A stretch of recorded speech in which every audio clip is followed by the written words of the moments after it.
Samantala, ibinalita naman ng dalawang taga-Hakone kay Tudo na balak pabagsakin nina Ashikiba at Yuto ang ace ng Kyoto Fushimi, pero sa kasamaang palad ay nagsimula na umano ang karera papunta sa finish line.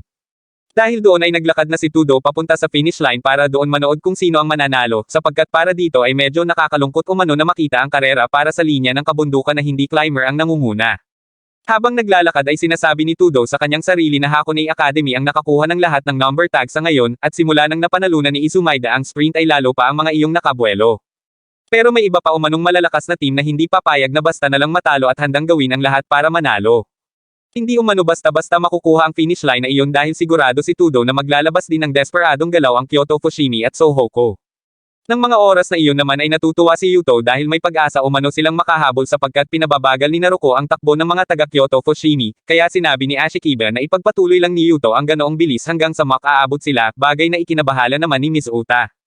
Dahil doon ay sinigawan ni Midosuji si Naruko at sinabing umalis na ito dahil hindi naman umano darating ang mga kagrupo nito, ngunit nagmatigas si Naruko at sinabing nararamdaman niya na darating ang mga iyon. Dahil doon ay umabante si Midosuji at sinabing kung walang magagawa ang mga salita niya ay kakailanganin niya ng gamitin ang katawan niya, sabay git-git kay Naruko na siyang nagpatalsik dito papunta sa guardrail. Natuwa si Miss Uta nang makita na unti-unti nang bumabagal ang takbo ni Naruko, habang ng mga oras na iyon naman ay sinasabi ni Naruko sa kanyang sarili na nagawa niya na ang kanyang trabaho na huwag bumitaw at ipaglaban ang jersey ng Sohoko, at pinigilan ang mga iyon hanggang sa abot ng kanyang makakaya. Pagkatapos ay isinigaw ni Naruko ang pangalan ni Imaizumi kaya napalingon ang apat at laking gulat ni Miss Uta at Midosuji nang makita na nakahabol sa kanila ang mga iyon. Habang patuloy na umaabante ay nag-alala naman si Onoda para kay Naruko pero sinabi ni Imaizumi na ayos lang iyon dahil may malay pa naman si Naruko at sina Teshima na umano ang bahala doon. Dagdag pa ni Imaizumi na malaki ang pasasalamat niya kay Naruko sapagkat nagawa nilang makahabol ng dahil doon, kaya ngayon ay oras na para gawin umano nila ni Onoda ang trabaho nila sapagkat sila ang nagdadala ngayon ng pag-asa ng kanilang team. Samantala, ng mga oras na iyon ay pinatatamaan ni Midosuji ang hulihang gulong ni Miss Uta sabay sigaw na bilasan umano nito hanggang sa bumigay ang katawan nito.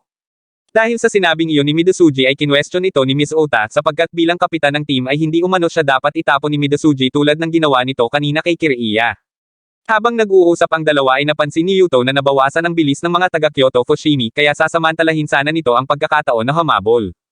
Ngunit biglang bumilis na naman ang takbo ng mga iyon matapos otohan ni Midosuji si Miss Uta sa pamamagitan ng pagsasabi na kaya niya ito pinapapadyak ng todo ay para makuha nito ang titulo ng pagiging hari ng kabundukan. Natuwa si Miss Uta nang sabihin yun ni Midosuji dahil iniisip nito na kapag nangyari iyon ay talo niya ang mga taga-Hakone at Sohoko kaya pumadyak ito ng napakabilis. Ang hindi nito alam ay inuuto lang siya ni Midosuji para ganahan ito sa pagpadyak ng mabilis, nang sa gayon ay si Midosuji ang maunang makarating sa finish line. Nabahala naman si Yuto dahil hindi nila magawang makahabol gayong pagkatapos ng linya ng kabundukan ay pababa at patag na daan na kaya mas lalo silang mahihirapan na humabol pag naroon na ang dalawa. Sinabi nito na kailangan nilang makahabol habang nasa kabundukan pa lang kaya tinanong na nito si Ashikiba kung ano ang gagawin nila. Ngunit nagulat si Yuto nang makita ang tumataas na presyon mula sa kanilang likod na sanhi naman nina Imaizumi at Onoda na nagnanais din na makahabol habang nasa kabundukan pa sila. Pinakilos na ni Imaizumi si Onoda na noy ang mga paghihirap ni Naruko ang iniisip kaya naman pumapadyak ito ng mas mabilis hanggang sa maabyutan nila ang mga taga-Hakone bagay na ikinagulat ni Yuto. Hindi rin makapaniwala si Midosuji nang makita na humahabol ang mga taga-Sohoko sa huling 1.4 na kilometro bago ang linya ng kabundukan. Dahil doon ay muli niyang inuto si Miss Uta at sinabing maraming manunood ang naghihintay dito sa tuktok para saksihan ang pagiging hari ng kabundukan nito, kaya naman natuwa uli ito at mas binilisan pa ang takbo. Samantala, dahil napag-iiwanan na ay sinabi ni Ashikiba kay Yuto na dumikit sa mga taga-Sohoko, nang sa ganon ay sabay silang hahabol sa unahan. Ngunit dahil hindi makapaniwala si Yuto sa mabilis na pagpadyak ni Onoda ay hindi nito narinig ang sinabi ni Ashikiba kaya kinailangan pa nitong ulitin ang sinabi nito. Habang papalapit ang linya ng resulta sa kabundukan ay mas naging panabik iyon para sa mga manunood dahil dikit lang ang laban ng tatlo. Nang mga oras na iyon naman ay napaisip si Onoda kung napapanood ba siya ni Makishima dahil nabalitaan niya mula kay Kinjo na umuwi yun sa Japan. Nais ni Onoda na malaman ni Makishima na ginagawa nila ang lahat pero ang totoo ay natutuwa naman si Makishima sa performance niya kaya humiwalay pa talaga yun sa dalawa para lang panoorin si Onoda sa kabundukan. Maya-maya pa ay nagawa ng makaabot ng tuluyan ng mga taga-Sohoko at Hakone sa team ng Kyoto Fushimi, kaya naman nagpasalamat si Imaizumi kay Onoda sabay punta sa unahan, at hinamon nito si Midosuji kaya na-pressure iyon, lalo na at nasa kanan naman nito sina Yuto at Ashikiba. Tiningnan ni Midosuji si Miss Uta mula sa likod niya habang sinasabi sa sarili na nasa bungad na sila ng finish line pero may 400 metro pa bago marating ang bundok.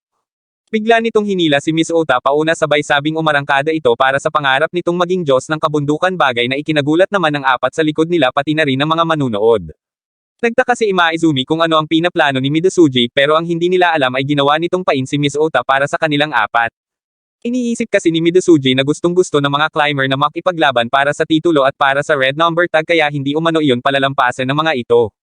Hindi nagtagal ay sinabi na nga ni Ashikiba kay Yuto na umabante na para kalabanan si Miss Ota, bagay na ikinatuwa ni Midosuji. Ngunit nag-alinlangan si Yuto dahil mas inisip nito ang finish line na kasunod lang ng resulta ng kabundukan.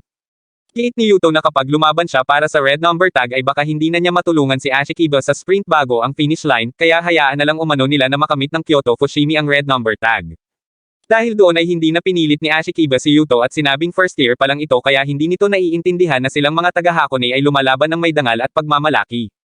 Pagkatapos ay umarangkada na si Ashikiba para siya na ang lumaban kay Miss Ota, bagay na mas lalong ikinatuwa ni Midosuji habang sinabi sa sarili na mauuwi ang Hakone Academy sa pagkawala ng isang mahalagang bagay dahil masyado ang mga itong nakatutok sa isang walang kabuluhan, pero kahit ganoon ay tuwang-tuwa si Midosuji sa nangyari.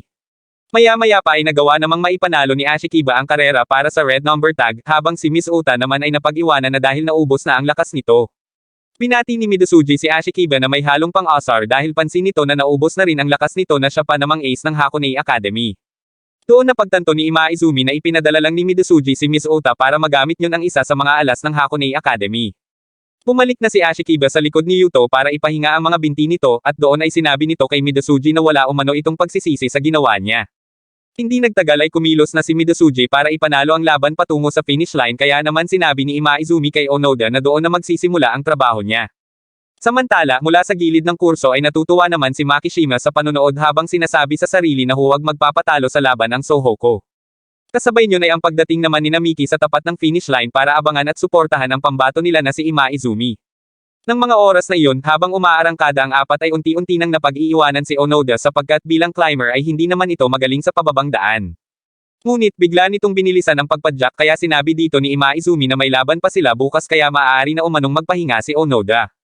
Pero nais lang pala nitong itulak ang likod ni Imaizumi at ipagkatiwala doon ang pag-asa ng kanilang buong team, bagay na isinigurado naman nito. Samantala, nagawa ng maabutan ng tatlo si Naruko, at doon ay ibinalita dito ni Teshima na ayon sa board ay kasama umano si Imaizumi sa apat na naglalaban-laban para sa finish line. Habang nakikita naman ni Yuto ang pagpapalitan ng pwesto sa unahan ni Imaizumi at Midosuji ay sinasabi nito sa kanyang sarili na nagamit na kanina ang lakas ng kanilang ace na si Ashikiba, kaya kinwestiyon nito ang kanyang sarili kung para saan pa ang pagdadraft niya rito. Nagtataka siya kung bakit nagkaganon si Ashikiba na hinahangaan at nirerespeto pa naman niya. Dahil doon ay hindi na napigilan ni Yuto na tanungin si Ashikiba at sabihin na kung isinuko lang sana nila ang linya ng kabundukan ay sila sana ang mananalo ngayon sa finish line. Pero laking gulat ni Yuto nang sabihin ni Ashikiba na humarap lang siya sa unahan dahil hindi pa naman umano nito isinusuko ang finish line. Biglang naalala ni Yuto ang pangyayari noong bago pa lang siya sa Hakone Academy. Bilang kapatid ni Shinkai ay naging matunog na ang pangalan niya at ang pagsali niya sa bicycle club, pero hindi maganda ang ipinakita niyang ugali sa mga iyon, lalo na nang aksidente niyang mabasag ang cellphone ng isang lalaki dahil ayaw niyang magpakuha ng litrato doon. Mula noon ay naging awkward na ang sitwasyon, lalo na at hindi humingi ng paumanhin si Yuto, pero para kay Kuroda ay wala umanong kasalanan si Yuto dahil may karapatan naman iyon na tumanggi sa pagpapapicture. Naiintindihan din nito na kaya na si Yuto ay dahil sinabi ng grupo sa harap nito kung gaano kagaling at kasikat ang kapatid nitong si Shinkai na animoy Diyos at bituin. Pero habang palabas na si Kuroda ay narinig pa nito sa dalawang nag-uusap ang hindi umano na Ma'am-Anson o bumabati si Yuto kahit nakakasalubong yun ng mga ito. Gayunpaman, para kay Kuroda ay ang pagiging malakas lang naman ang tanging kailangan nila at hindi umano masama ang pagiging rebelde, pero kung mapili umano si Yuto para sa inter-high team ay siguradong hindi iyon matatanggap ng iba. Sa kanilang practice naman ay nilampasan ni Yuto ang mga second year at third year kahit hindi naman kinakailangan, at minaliit pa nito ang mga iyon sa pamamagitan ng pagsasabi na nagawa umanong talunin ng isang first year ang mga third year. Dahil doon ay kinausap ni Ashikiba si Yuto. Tinanong nito kung ipinagmamalaki na ba nito ang pagtalo niyon sa mga third year, at tinuruan pa ng paggalang sa pamamagitan ng pagharap umano kapag kinakausap. Dahil doon ay nagtaka si Yuto at sinabi sa sarili na tinatawag na bobo ng team si Ashikiba, pero may kakaibang bigat umano ang mga sinasabi nito. Ipinaalala din nito sa kanya na bago siya sumali sa team ay sinabihan siya na dapat siyang humingi ng payo sa mga second at third year pagkatapos niyang mag-practice kasama ang mga iyon, kaya bakit hindi umano niya iyon ginagawa. Sumagot siya rito at sinabing hindi niya na kailangan ng payo mula sa mga taong mas mahina pa kaysa sa kanya. Hindi nagustuhan ni Ashikiba ang sinabi niya kaya hinamon siya nito na magkarera sila paakyat sa burol, at sinabi pang dudurugin siya nito. Gayunpaman hindi nagpasindak si Yuto at matapang na tinanggap ang hamon na iyon ni Ashikiba.